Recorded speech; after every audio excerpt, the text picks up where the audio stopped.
చివరిలో నేను మాట్లాడగలిగేది అలయన్స్ది. జనసేన అలయన్స్ ఎలా స్టార్ట్ అయింది?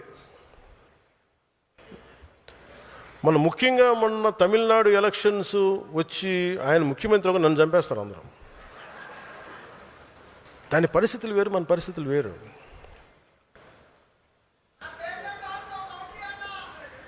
ఏంటంట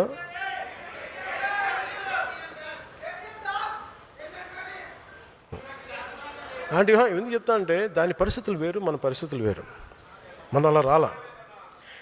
నేను ఒక పార్టీని ప్రజలకి మార్పు తీసుకురావాలన్న దాంట్లో వచ్చాను. నేను గద్దర్ గారిని చూసాను దగ్గరుండి, నక్సలిజంని చూసాం. ఒక ఆశయాన్ని నమ్మి వెళ్ళిపోయి చాలా బలమైన యువత చనిపోతే చాలా బాధ కలిగింది. అంటే ఒక భావజాలాన్ని తీసుకెళ్లేటప్పుడు పదవులు వీటన్నిటికంటే కూడా భావజాలాన్ని పట్టుకోవాలని ఒక దాంతో ఇందాక తీసుకొచ్చాను. ఇది తీసుకొచ్చినప్పుడు అంటే నేను ఇక్కడ ఉన్న నాయకులందరూ ఉన్నారు. మీ అందరికీ మొన్న ఎలక్షన్ తర్వాత మీ అందరూ ఒక మైండ్లో ఒకటి ఉంది. ఆ రోజే కనుక 2024లో మీరు తెలుగుదేశం వెళ్ళకుండా ఉంటే చాలా బాగుండేది అని నేను నా చెవులు ఊదర కొట్టేస్తున్నట్టు. నేను దానికి కారణం చెప్తా. అంటే నేను చాలా ఆలోచించి తీసుకున్న నిర్ణయం. 2019లో వెళ్ళాం. వాటన్నిటితో పాటు నాకు ఆ రోజు చాయిస్ ఉండింది ఒంటరికి వెళ్ళడానికి. ఎందుకంటే దానికి ముందే మనం మచిలీపట్నం చేసాం, 10 లక్షల మంది వచ్చారు జనం. ఒక కష్టపడి పని ఆయనతో నాకు ఆయన కొన్ని అంశాల్లో నేను కొన్ని విభేదించి ఉండొచ్చు. కొన్ని అంశాలతోటి నేను కూర్చోబెట్టి మాట్లాడతాను ఈ రోజుకి. అలాంటిది ఆయన జైల్లో పెట్టినప్పుడు అది ఒక కీలకమైన పరిస్థితి అది. ఎందుకంటే ఆంధ్రప్రదేశ్కి ఎప్పుడూ సమస్య. చెన్నై నుంచి విడిపోయాం, కర్నూలుకి వెళ్ళాం, కర్నూలు నుంచి హైదరాబాద్కి వెళ్ళాం, హైదరాబాద్కి వెళ్తే ఇక్కడ లేదు. పోనీ ఇక్కడైనా పోనీ ఓకే తెలంగాణలో గొడవ ఉంది, ఆంధ్రప్రదేశ్ మనం తమిళనాడులో గొడవ ఉంది పోనీ ఇక్కడైనా బాగుంటారా అంటే మూడు రాజధానులు అంటారు. ఉన్న రాజధాని నచ్చదు. ఇప్పుడు ఎందుకులో గెలియాలి 12 బోర్ గన్ను ఏదో ఉంటుంది. ఇవన్నీ అంటే నేను అనేది ఆంధ్రప్రదేశ్కి ఎప్పుడూ ఒక ఏకత్వం లేదు. అలాంటిది నేనేం చేశాను, నిర్ణయం తీసుకోవాలంటే నేను స్వార్థంగా వెళ్ళిపోయి ఉండొచ్చు. నాకు చాయిస్ ఉండింది ఆ రోజున. ఆయన కలిసినప్పుడు నేను జైలు నుంచి బయటకు చేంజ్ చెప్పి ఉండొచ్చు. ఆయన త్వరగా బయటని ఈ డ్రామా కూడా చేయగలను కదా, నాకు సత్తా ఉంది కదా. ఆ రోజు జైలు నుంచి బయట ఇది కూడా ఊహించుకోండి, ఆయన బయటికి రావాలని నేను కోరుకుంటున్నాను. వారికి మా మద్దతు ఉంటుందని చెప్పి నేను ఇండివిజువల్గా వెళ్ళిపోయి ఉండొచ్చు. కానీ నాకు మనసుకు అలా అనిపించలే. పాప ఆయన జైల్లో చూసాం. అరే ఇన్ని కష్టపడ్డాడు పాప ఈయన కూర్చోబెట్టి నాకు ఏమనిపించింది, నాకు ఓన్లీ జైల్లో ఆయన కలిసి బయటికి వచ్చే దారే ఉంది. ఇది గోల్డెన్ అవర్. ఇది ఆంధ్రప్రదేశ్ ఇంటెన్సివ్ కేర్లో ఉంది. ఆ రోజు తీసుకునే నిర్ణయమే కీలకం. అప్పటికి మేము ఈ కరోనా వల్ల దీనివల్ల బీజేపీ మేము ఖచ్చితంగా ముందుకు తీసుకెళ్ళలేకపోతున్నాం. ఒక రోడ్ మ్యాప్ లేదు. ముందు నుంచి అడుగుతా ఉన్నాం, రోడ్ మ్యాప్ లేదు. నాకేమనిపించింది, ఇంకొకసారి కనుక వైసీపీ ప్రభుత్వం వస్తే ఈసారి ఎవరిని బతికినివ్వరు. ఇంట్లో ఆడపిల్లలను లాగేస్తారు వీళ్ళు. నేను అప్పటికి చూశాను పరిస్థితులు. మాజీ ముఖ్యమంత్రి భార్యనే వీళ్ళు ఇలా తిడుతున్నప్పుడు, సతీమణి ఇలా తిడుతున్నప్పుడు, నా ఇంటి మీద ఇలా మాట్లాడుతున్నప్పుడు, పదవులు వీటన్నిటి గుర్తింపు వీటన్నిటికంటే కూడా రాష్ట్ర సుస్థిరత, 5 కోట్ల మంది ప్రజల సుస్థిరతకి నేను ఓటేశాను. ఆ నిర్ణయం తీసుకున్నప్పుడు చాలామంది తెలుగుదేశం నాయకులు దాన్ని ఆయన జైల్లో ఉన్నప్పుడు కూడా నా దగ్గరికి వచ్చారు చాలామంది. అన్న మాకు మా నాయకుడికి చెప్పన్నా, ప్రధానమంత్రి గారు చెప్పన్నా. అందరం కృషి చేసాం, తెలుగుదేశం పార్టీ నాయకులు కృషి చేసాం, అందరం కృషి చేసాం. బయటకు వచ్చాం, కనీవిని ఎరుగని మెజారిటీలతో ప్రభుత్వం వచ్చింది. అలయన్స్లో ఇబ్బందులు లేవంటే కొన్ని ఉన్నాయి. కాదు అది మెజారిటీ పెద్ద సమస్యలు కాదు కానీ ఉన్నాయి. నేను అర్థం చేసుకోగలను. అదంతే కానీ అది మీరు నాకు తెలియదు అని మటుకు అనుకోకండి. నాకు తెలుసు. కొన్ని చోట్ల కొంతమంది ఏం మాట్లాడతారంటే మాకు మెజారిటీగా మిగతా కొన్ని నియోజకవర్గాల్లో ఉంది, మెజారిటీ నియోజకవర్గాల్లో లేదు. బాగున్నాయి. కానీ ఒక నిమిషం కూర్చోండి. నేను చెప్పింది వినండి, మీరు చెప్పిన తర్వాత అంటే నాకేమనిపించిందంటే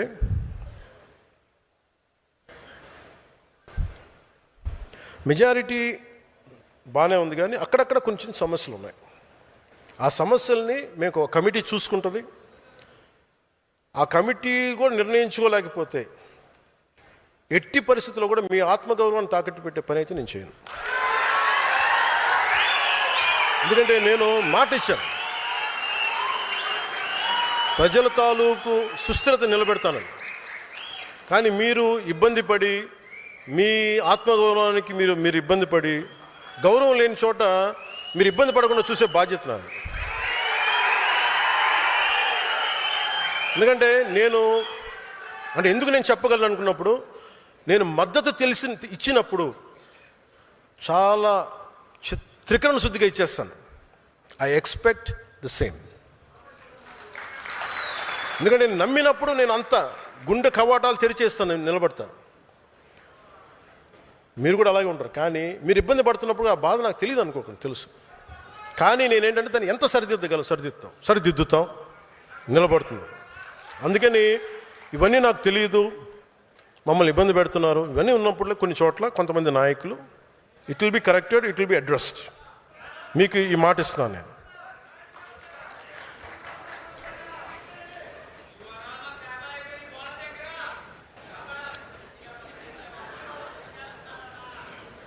బోలా శంకర్,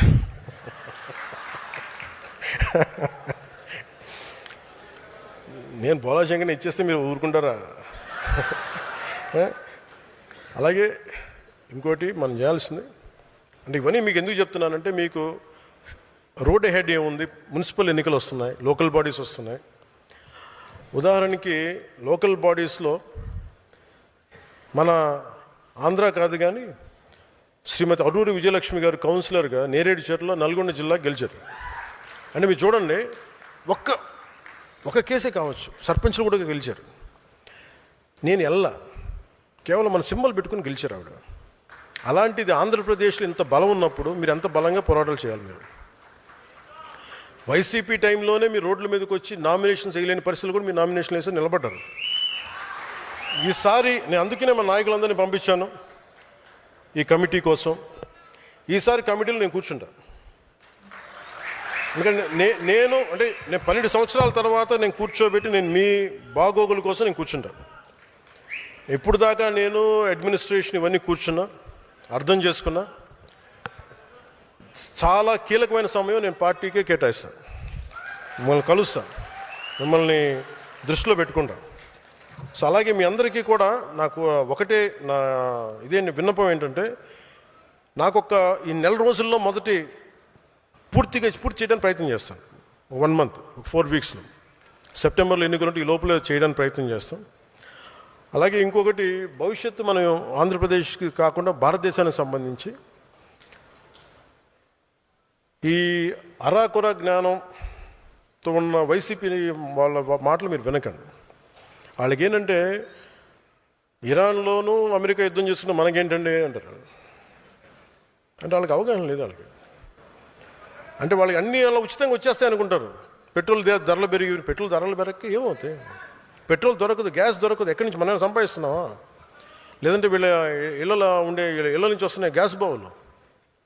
సో ఇవన్నీ ఏం అర్థం కాకుండా కూర్చోబెట్టి మోదీ గారిని తిట్టడం, మోడీ గారిని మీద మాట్లాడటం ఒక అయిపోయింది.